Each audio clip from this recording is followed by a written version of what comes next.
Welcome back. Break पे जाने से पहले हम अहमद रज़ा से बात कर रहे थे कि क्या इम्पैक्ट हैं फ्यूचर पे। आइए बात करते हैं उसामा राशिद साहब से।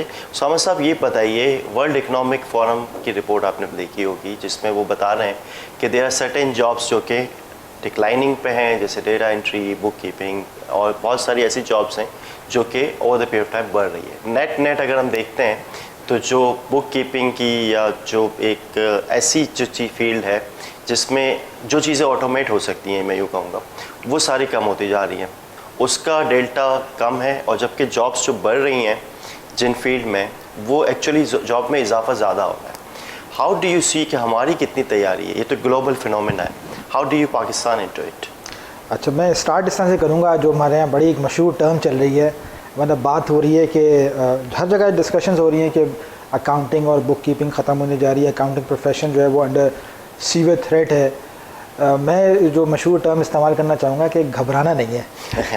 अच्छा। हाँ, क्योंकि उसकी वजह ये है, मैं बात ये बताऊँगा कि हम सब लोगों ने, हमारा सबका काफ़ी एक्सपीरियंस है। और I started my articles in 95 in Ferguson. जी। क्वालिफाई करने के बाद उस ज़माने में कंप्यूटर रूम हुआ करता था और टाइपिस्ट बैठते थे रूम में और वो सारे अकाउंट्स टाइप किया करते थे। बिल्कुल। और हम लोग सारे सिर्फ जो है ना वो बताते थे कि भाई ये कर दो, करेक्शन मार्क कर दी। जी। मैंने जब पास कर लिया एग्ज़ाम, मेरी आर्टिकल्स उस पर चल रही थी, तो what I used to do कि मैं जाके उसको हटाता था और बैठ के खुद काम करना शुरू कर देता था। ठीक। और एक्सेल मैंने कैसे सीखा वो किसी को सुनाऊंगा तो कहेगा कि पता नहीं बेवकूफ़ आदमी था, कैसे एक्सेल सीखा इसने। लेकिन ये हाल था उस वक्त, क्योंकि कंप्यूटर पढ़ी नहीं थी, खुद ही करके सीखी थी। उस ज़माने से मैं देखता हूँ कि वो डॉट मैट्रिक्स प्रिंटर होता था और पूरे जो हमारे एक सेक्शन ग्रुप ए में था ऑडिट के अंदर, तो अगर 100-150 लोग हैं तो 4 कंप्यूटर थे टोटल। अब हर किसी के पास लैपटॉप है, सब कुछ है। लेकिन उसके बावजूद भी, and this has happened in every organisation, अगर आप देखें, लेकिन स्ट्रेंथ हर ऑर्गेनाइजेशन की बढ़ गई है जी, प्रॉफिटेबिलिटी भी बढ़ गई है। ठीक।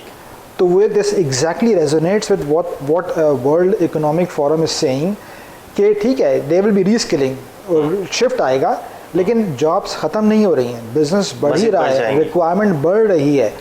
और you know people who have more intellect, more analytical skills, उनकी डिमांड बढ़ेगी। तो people what need to do is कि अपने आप को रीस्किल करें और देखें कि रिक्वायरमेंट क्या है। अब अकाउंटिंग की अगर हम ख़ास करके बात करें, यू नो हमारा चूँकि जो हमारी पैदावार है वो ऑडिट में होती है और हम ऑडिट करते हुए आगे बढ़ते हैं, तो हमारा जो माइंडसेट है वो उसी हिसाब से होता है। You know basically we rely on diagnostics and description part, यानी कि हम कुरत की गलतियाँ निकालते हैं और उसको बड़ा चढ़ा के बयान करते हैं। इसी में हमारी वो होती थी कि भाई कितने पॉइंट निकाल के लाया ऑडिट के अंदर ना। I think we have to move away from that. और अब हमें ये, मैं पिछले दिनों एक वेबिनार भी होस्ट कर रहा था, उसमें भी एक साहब ने बड़ी ज़बरदस्त बात की कि we have to move from descriptive and diagnostics to predictive and prescriptive part. So that is where we need to go, और यहीं पे वैल्यू एडिशन है। एक और बात भी बड़ी अच्छी हुई थी उस वेबिनार के अंदर, मैं उसके रेफरेंस से बात करूँगा कि जो अगर हम पिरामिड की बात करें फाइनेंस रोल की, CFO ऊपर है, फिर बिजनेस पार्टनर्स हैं, फिर उसके बाद नीचे अकाउंटिंग बुक कीपिंग का स्टाफ है। सो जो नीचे वाला जो काम है, जो प्राइमरी चार्टर्ड अकाउंटेंट्स नहीं कर रहे होते, ठीक है, जो कि जो अकाउंटिंग और दूसरे या उनके पास कोई स्पेशल क्वालिफिकेशंस नहीं होती, वो स्टाफ कर रहा होता है, वो काम काफ़ी हद तक ऑटोमेट हो जाएगा और उसकी जगह डेटा एनालिटिक्स आ जाएगा।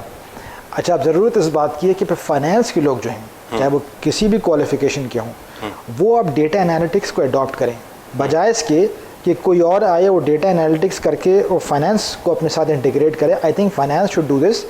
इसकी वजह ये नहीं कि किसी से कोई रेस है, वजह ये है कि मैं समझता हूँ, मैं एक और भी यहाँ पे मिसाल दूंगा, आई होप कि मैं ज़्यादा टाइम ना ले रहा हूँ।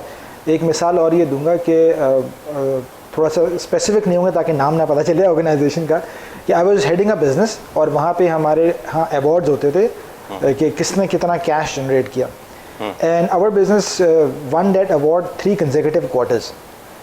अच्छा, जब मेरे साथ जो बिज़नेस के और दूसरे लोग थे, एक दिन हम बैठे हैं, मैंने पावर पॉइंट पे प्रेजेंटेशन दी। मैंने कहा आपको पता है हम कैश क्यों इतना जनरेट कर रहे हैं?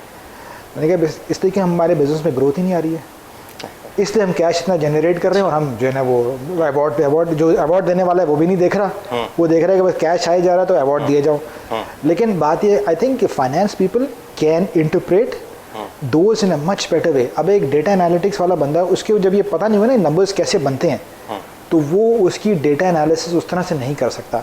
फाइनेंस के बैकग्राउंड वाला बंदा अगर डेटा एनालिटिक्स को अडॉप्ट कर ले तो वो उसकी जो प्रिडिक्टिव और प्रिस्क्रिप्टिव एनालिसिस होंगे वो it will be far better than any other professional. So it's not about competing with other professionals, it's about who can add more value in the organisation. So this is what I think about it. ठीक है अहमद रज़ा, मेरा इसी को लेके आगे सवाल है कि इन्होंने तो बात की रीस्किलिंग की और एक्सपीरियंस और थिंग्स लाइक दैट और वेबिनार्स में तो बहुत कुछ हो रहा है और हम बड़ी अच्छी बातें भी कर रहे हैं.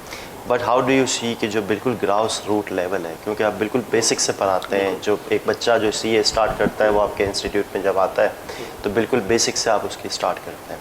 और आई सी जो मैंने कोई 20 साल 25 साल पहले जहाँ से स्टडी करना शुरू की थी, मेरा ये ख्याल है कि आज भी बहुत सारी चीज़ें वही depreciation, single entry, branch accounting, departmental accounting, single entry accounting के पर्सपेक्टिव से IT में भी हम बिल्कुल बेसिक लेवल की चीज़ें पढ़ा रहे हैं. अभी तक ब्लॉकचेन, AI या ऐसी कुछ चीज़ें, कोई ट्रांसफॉर्मेटिव कोई चीज़ें, मेरा ये ख्याल है, आप मुझे ज़्यादा गाइड कर सकते हैं कि कोई मेजर कोई सिग्निफिकेंट कोई पैराडाइम शिफ्ट नहीं आया.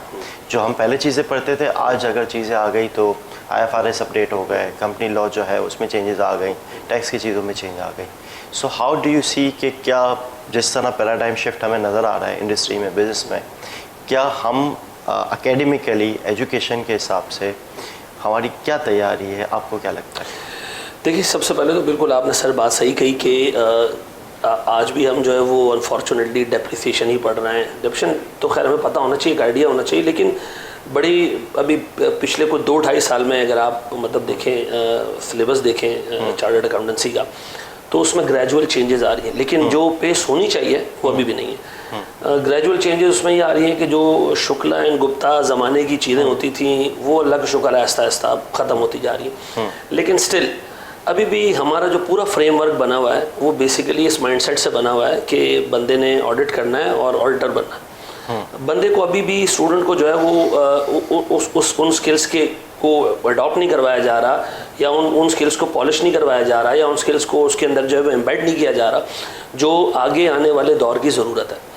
आगे आने वाले दौर की ज़रूरत, आप अगर इवन ICAW का सिलेबस उठाएं तो उसके अंदर आपको नज़र आएगा कि जी ये करंट चीज़ें टेस्ट हो रही हैं और एक और साथ में वो लगा होगा, एरिया लगा होगा फ्यूचर डेवलपमेंट्स के नाम से. तो वो हमसे कोई 10 साल आगे चलते हैं. अच्छा, अगर मैं सिर्फ ये सेम सिलेबस उठाऊं और मैं institute of chartered accountant Zimbabwe को देखूं, institute of chartered accountant Bangladesh को देखूं, तो वो शायद हमसे थोड़ा सा इस मामले में जो है वो जल्दी कोर्स को ले आए, अडॉप्ट कर लिया उन्होंने. खैर मुझे ये फील होता है कि आइंदा आने वाले दिनों में ये हो जाएगा, लेकिन थोड़ा सा पेस और अगर ज़्यादा तेज़ हो तो जैसे ये ब्लॉकचेन वगैरह आए दुनिया में तो हम प्रिपेयर. अब आप उठा के देख लें, दुबई में अच्छे खासे गवर्नमेंट प्रोसेस जो है वो ब्लॉकचेन पे जा चुके हैं. उनका नेशनल आइडेंटिटी मैनेजमेंट सिस्टम उस पर ब्लॉकचेन पे जा चुका है. उनकी सारी हेल्थ सर्विसेज जो है ब्लॉकचेन पे जा चुकी हैं. उनकी मिलिट्री एप्लीकेशंस ब्लॉकचेन पे जा चुकी हैं. एस्टोनिया में जो है वो इलेक्शन ब्लॉकचेन की बेसिस पे हो रहे हैं. तो हमने अभी तक अपने स्टूडेंट को पढ़ाया भी नहीं कि ब्लॉकचेन है क्या. हमारे टोटल जो IT है पूरे सिलेबस में वो शायद MS ऑफिस ही है. उसके आगे IT का जी, ये भी मैं आपको बता रहा हूँ कि सिर्फ MS ऑफिस है. हम बच्चे से ये एक्सपेक्ट करते हैं कि उसको फर्म में जाने के बाद एक्सेल चलाना आता हो और उसको जो है वो वर्ड पे टाइपिंग करना आती हो, लेकिन अपार्ट फ्रॉम दैट कोई टेक्नोलॉजिकल चीज़ें वो किसी भी चीज़ में आपको नज़र नहीं आएंगी. अच्छा, आप इवन अगर ऑडिट भी पढ़ रहे होते तो अभी भी हम ऑडिटिंग स्टैंडर्ड्स को जिस तरीके से पढ़ रहे हैं वो मतलब उसके अंदर जो कंप्यूटर बेस्ड जो है वो टेक्निक्स हैं वो उतनी ज़्यादा ना तो टेस्ट होती हैं और ना जो पढ़ाने वाले लोग हैं उनको पढ़ाने वाले लोग भी कैपेसिटी बिल्डिंग भी जो है वो इदारे की जिम्मेदारी है कि जब ये चीज़ें हैं तो टीचर्स की भी कैपेसिटी बिल्डिंग उनकी भी स्किल्स रीपॉलिश की जाए. तो मेरी सबसे थोड़ा मैं आपको काटूंगा. आपने कहा कि जो छोटे इंस्टीट्यूट ऑफ जिम्बाब्वे वगैरह को तो कोई जानता भी नहीं था, वहाँ पे वो जल्दी आ गए. तो ये आपको क्या लगता है, ये हमारा कसूर है, किसका कसूर है, और ये क्यों नहीं हो रही चीज़ें? क्या हम समझदार नहीं? वेबिनार पे सब जितने भी लोग हैं वो सारी अच्छी बातें बताते हैं, सबको समझ आ रही है. सो प्रॉब्लम क्या है? स्ट्रेटजी में है, एग्जीक्यूशन में? आपको क्या लग रहा है? देखिए, मैं इस पर तो कमेंट इसलिए नहीं कर सकता कि मैं डिसीजन मेकर नहीं हूँ, और मुझे लगता है कि जो देखिए डिसीजन मेकर्स भी होंगे उनकी भी कोई लिमिटेशन ज़रूर होंगी, क्योंकि हमारे यहाँ जो लीगल फ्रेमवर्क वगैरह है कोई चीज़ अप्रूव करनी हो ICAP को तो भी 10 प्रोसेस से गुजर के अप्रूव करनी होती होगी. अभी जैसे एजुकेशन स्कीम है उसमें अच्छी चीज़ें आ रही हैं, वो इट वॉज शेड्यूल्ड कि वो 2021 के स्टार्ट में आनी थी, 2020 के एंड पे आनी थी, 21 के स्टार्ट पे आनी थी. कोविड आ गया, उसकी वजह से और मामला भी ऐसे हो गए, तो चीज़ें डिले हुई हैं। लेकिन एक खुशाइन बात यह है कि मतलब चीज़ों को सुना जा रहा है और चीज़ों को इनबिल्ड किया जा रहा है। लेकिन अगेन मेरा सिर्फ फोकस इस चीज़ के ऊपर है कि हम लोग करें ये कि आज से जो 4 साल आगे की 5 साल आगे की टेक्नोलॉजी उसको देखें। मैं अपने घर की मिसाल आपको देता हूँ। मेरी 2 बेटियाँ, एक की उम्र 10 साल, एक की उम्र 11.5 साल। दोनों को मैंने स्कूल से उठा दिया। दोनों स्कूल जा रही थी, दोनों को मैंने स्कूल से उठाया और दोनों को मैंने होम ट्यूशन्स पे फोकस करवाया। रिकॉर्डेड लेक्चर्स जो है वो मैंने उनके लिए परचेज़ किए। एड्यूनिक्स एक वो सेटअप है जहाँ IT बेस्ड चीज़ें बच्चों को सिखाई जाती हैं, वो एडवांस कोर्सेज हैं। मैं उनको तैयार कर रहा हूँ आज से 10 साल आगे के लिए कि जब वो 10 साल बाद मार्केट में जाएँ तो उस वक्त की टेक्नोलॉजी उनके पास हो। अनफॉर्चुनेटली ये चीज़ें जो है वो बड़े स्केल पे नहीं हो रही हैं। ये चीज़ें बड़े स्केल पे नहीं हो रही। हमारा बच्चा जो है वो इंटर मैट्रिक में आज भी पढ़ता है तो फ्लॉपी डिस्क की डेफिनेशन पढ़ रहा होता है, उसको ऑब्सोल्यूट। थोड़ा सा एक और एंगल ऐड करूँगा इसमें, आप क्या समझते हैं, और इसका फिर मैं उसामा से भी पूछना चाहूँगा, रेगुलेटर का इस हवाले से क्या रोल है? क्या वो इन्फ्लुएंस करता है या उसको इन्फ्लुएंस करना चाहिए? आइंदा आने वाले दिनों में जो नई टेक्नोलॉजीज़ हैं उसका उनका रेगुलेटर को भी बहुत फ़ायदा है, बहुत फ़ायदा है। जैसे मिसाल के तौर पर दुनिया में अब जो टैक्स अथॉरिटीज़ हैं उनको ब्लॉकचेन के अंदर एज अ पार्टनर बनाया जा रहा है ताकि उनको डाटा ट्रांसपेरेंसी ब्लॉकचेन में इतनी होगी कोई फेक ट्रांजैक्शन उसमें एग्जीक्यूट नहीं हो सकती। तो रेगुलेटर का रोल भी एज अ रेगुलेटर काफ़ी कम होता जाएगा। मेरे हिसाब से रेगुलेटर्स का आइंदा आने वाले दिनों में रोल ये होना चाहिए कि वो इंसेंटिवाइज करें, टैक्स क्रेडिट्स दें उन कंपनीज़ को जो इस तरह की टेक्नोलॉजीज़ में पैसा इन्वेस्ट कर रही हैं, और कैपेसिटी बिल्डिंग में जो खर्चा हो रहा है, जो रिसर्च पर खर्चा हो रहा है इन टेक्नोलॉजीज़ के लिए, उस पर अच्छे टैक्स रेट मिलने चाहिए आइंदा आने वाले दिनों में। तो होगा ये कि ये खर्चा इफेक्टिवली एक रेगुलेटर की इन्वेस्टमेंट होगी आगे अपना फ्यूचर रोल कम करने के लिए। मैं दोबारा एजुकेशन पे आगे सिर्फ एक चीज़ और ऐड करना चाहूँगा कि एक ज़माने में हमने जब पढ़ना शुरू किया था तो जब मैं CA करा था उस वक्त शायद 3 IT के पेपर्स थे। उस वक्त भी IT का एक बूम आया था एकदम से, उसमें काफ़ी सारी चीज़ें आई थी और अल्लाह का शुक्र है कि वो हमने पढ़ी और वी वर इक्विप्ड इनफ कि हम जो है वो जाके इंटरनेशनल लेवल के ऊपर भी ICAP के जो स्टूडेंट्स थे वो बहुत अच्छा परफॉर्म करके आ रहे हैं। लेकिन आइंदा आने वाले दिनों में जिस फास्ट पेस से टेक्नोलॉजी चेंज हो रही है, अपडेट हो रही है, इवॉल्व हो रही है, तो मेरे ख्याल में अगर थोड़ा जल्दी नहीं की गई तो ये हो सकता है कि हमारी जो है ग्लोबल एक्सेप्टेंस जो है वो थोड़ी रिड्यूस हो। लेकिन आई होप अच्छे लोगों के हाथ में जो है वो डिसीजन मेकिंग है, तो जल्दी जो है वो काम हो तो उसका इम्पैक्ट जो है वो आपको नज़र भी आएगा। क्योंकि हमारे यहाँ का जो चार्टर्ड अकाउंटेंट वो पूरी दुनिया में जो है वो माशाल्लाह एक मकाम रखता है।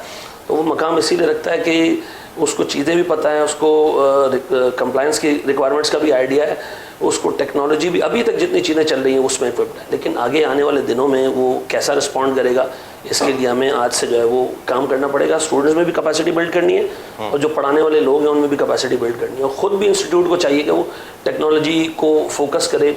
आप अभी सिर्फ ICW वगैरह पे आगे चले जाएं तो उनकी जो है वो बुक्स ऐसी आने वाली जो बुक्स जो है वो ऑटोमेटेड बुक्स हैं, यानी विजुअल बेस्ड किताबें। तो हम लोग, मैं ये समझता हूँ कि कभी हमने ना इनिशिएट नहीं किया है, हमने हमेशा जो है वो रिस्पॉन्ड किया। तो मेरे हिसाब से आगे कुछ ऐसा भी होना चाहिए कि हम इनिशिएट करें एक चीज़ है और हमें लोग कॉपी करें आगे आने वाले। उसामा साहब आपके क्या व्यूज़ हैं, हम कॉपी करते हैं लोगों को या हम सेल्फ स्टार्टर हैं? मैं तो यही चीज़ सोच के बैठा हुआ था बोलने के लिए जो आखिरी बात अहमद ने कही है। मैं ये समझता हूँ कि देखें it's not related to any particular, once again I would say मैं जनरली एक बात करूँगा जो हमारी एजुकेशन के अंदर या किसी भी हम इस फील्ड के अंदर वी आर अ फॉलोअर, उसकी वजह मैं ये समझता हूँ बुनियादी तौर पे कि हम रिसर्च नहीं करते। ठीक है, हम जो है वो we face change, we do not make change और we do not lead change. हम इनोवेटर नहीं है, हम जो है ना वो दूसरों की अच्छी टेक्नोलॉजी को बड़े अच्छी तरह से हमें बहुत अच्छे से हम बड़े खुश होकर बताते हैं कि ये चीज़ आ गई है, ब्लॉकचेन आ गया है, भाई हम खुद क्यों नहीं इनोवेट कर रहे? तो वो क्योंकि रिसर्च नहीं है। अच्छा, रिसर्च क्यों नहीं है? क्योंकि उसके लिए कोई अनफॉर्चुनेटली हर चीज़ के लिए इंसेंटिव चाहिए होता है। ज़्यादातर लोगों ने रहना है, खाना है, पीना है, ज़िंदा रहना है, तो उसके लिए इंसेंटिव होना चाहिए। वो इंसेंटिव नहीं है। मिसाल के तौर पे जैसे इन्होंने बात की टैक्स क्रेडिट्स की, मैं ये समझता हूँ कि हमें ऑर्गेनाइजेशन के लेवल पे, मैं जैसे अगर मेरी तो छोटी सी कंपनी है, हालांकि हर किसी को ही करना चाहिए, but if I talk about my self, may be research में मैं इतना बहुत ज़्यादा कंट्रीब्यूट नहीं कर सकता, थोड़ा बहुत जितना करना चाहिए वो करना चाहिए। But if you talk about larger organisations, corporates, educational institutions, they have got budgets. Now if you talk about organisations which are for profit organisations, उनको आप कैसे कहें, आप कहेंगे जी आपको 2% ऑफ योर टर्नओवर आपको रिसर्च पे स्पेंड करना है. Those should be direct spendings. ये नहीं हो कि अपने ओवरहेड्स एलोकेट कर दिया. डायरेक्ट स्पेंडिंग्स हो, उसका बाकायदा ऑडिट हो, and those 2% will be deducted from your tax rate. Like अगर आपका 30% है तो वो 28 रह जाएगा. और आप फिर एजुकेशनल इंस्टीट्यूशंस के साथ कोलैबोरेट करके रिसर्च करें. सो इससे क्या होगा, लोग रिसर्च की तरफ आएंगे. जब ये रिसर्च स्टार्ट होगी तो 10-20 साल बाद जाके फिर ये पे बैक करना शुरू करेगी. Like if I remember early 2000s में जो डॉक्टर अताउर रहमान ने ये प्रोग्राम स्टार्ट किया था, PhDs कराने शुरू किए थे लोगों को, उसकी वजह से आज फिर कुछ हम जो है इस काबिल हैं कि हमें पता है और हमारे पास जो है वो we have got PhDs and they are doing excellent work अभी भी. लेकिन हम क्या है कि थोड़ा सा फॉलोअर मोड में है कि फॉलो कर रहे हैं. हमें इनोवेशन मोड में आना चाहिए कि forget about what the rest of the world is doing. अपनी सोच लेकर आएँ, अपनी रिसर्च करें, अपनी आइडियाज़ लाएं, अपनी टेक्नोलॉजीज़ लेकर आएँ. Like blockchain came out of nowhere. तो हम भी ऐसी चीज़ें कर सकते हैं, लेकिन उसके लिए of course we will have to go towards research and research will have to be promoted. अच्छा, आपको क्या लगता है ये खुद से सेल्फ इनिशिएटिव होना चाहिए ऑर्गेनाइजेशन का, या फिर रेगुलेटर की तरफ से एक वो होना चाहिए स्टिक एंड कैरेट अप्रोच, ये जैसे इन्होंने बताया कि इंसेंटिवाइज करें या मैंडेटरी कर दें? अच्छा, मैं आपको एक मिसाल दूंगा. I used to work for a multinational organisation और उसकी वर्ल्ड कॉन्फ्रेंसेस में भी मैं जाता था. तो वो चाइनीज़ से कंपटीशन था उस ज़माने में, बड़ी बात थी. आज भी होता ही होगा ये चाइनीज़ से कंपटीशन की बात. तो वो बड़ा प्राउडली अपने कॉन्फ्रेंसेस में कहते थे कि we spend around 5 to 8% of our revenue on research. Such a big number. और जब तक ये चाइनीज़ में पहुँचेंगे ना, हम कुछ और ईजाद करके आगे निकल चुके होंगे. So we will not be doing competition. So अब बात ये है कि एक तो लार्ज ऑर्गेनाइजेशंस का अपना कमर्शियल इंटरेस्ट होता है, लेकिन अब हमारे यहाँ ये है कि हमारे यहाँ मल्टीनेशनल्स हैं, उनका सारा ड्राइव होता है उनके हेडक्वार्टर्स से. सो यहाँ लोकल में वो ना वो देखते हैं, शायद ना देखते हों कि यहाँ पे रिसर्च की कैपेसिटी नहीं है, तो वो हेडक्वार्टर से ही होता है वैसे भी सारा ना. अच्छा, जो हमारी अपनी लोकल ग्रुप्स हैं वो भी आमतौर से होता ही है कि शायद ही इक्का दुक्का कोई बड़ा बिजनेस ग्रुप हो जिसका कि हमें नज़र आए कि ये अपनी कोई प्रोडक्ट इनोवेट करके लाए हैं, और वो हम बेसिकली हम कोई चलती हुई प्रोडक्ट है उसको बनाना शुरू कर दिया. बिस्किट बना के बेच रहे हैं या कुछ साबुन बना के बेच रहे हैं, वो अच्छा बिक रहा है, उसमें क्या रिसर्च करने की ज़रूरत है. जो दुनिया में कोई चीज़ चल रही है वो बना के बेच दी. तो उनके लिए कमर्शियल इंटरेस्ट क्रिएट करना पड़ेगा. वैसे तो उन लोगों को खुद करना चाहिए, खुद भी करना चाहिए ना. एंड दे शुड सिर्फ ये नहीं कि पाकिस्तान में उनको देखेंगे यार मुझे जाना है अफ्रीका की मार्केट में जाना है, मुझे ऑस्ट्रेलिया जाना है, मुझे साउथ अमेरिकन मार्केट को करना है, वहाँ पे क्या चल रहा है, रिसर्च करें और फिर वहाँ अपनी प्रोडक्ट को बेहतर करके उस मार्केट की नीड के हिसाब से बाहर निकलें पाकिस्तान से ना. उनको अपने लिए भी सोचना चाहिए कि आज से 50 साल बाद उनकी जो नस्लें हैं वो उनके इस बिज़नेस को कहाँ लेके पहुँची हुई होंगी. But at the same time, I think the government also needs to do is that they need to give incentive to all these big organizations कि वो promote करें रिसर्च को और वो रिसर्च की तरफ आएँ. ठीक है, बहुत शुक्रिया. नाजरीन, यहाँ लेते हैं एक ब्रेक और ब्रेक के बाद हाजिर होते हैं एक इंटरेस्टिंग रैपिड फायर राउंड के साथ. Stay tuned.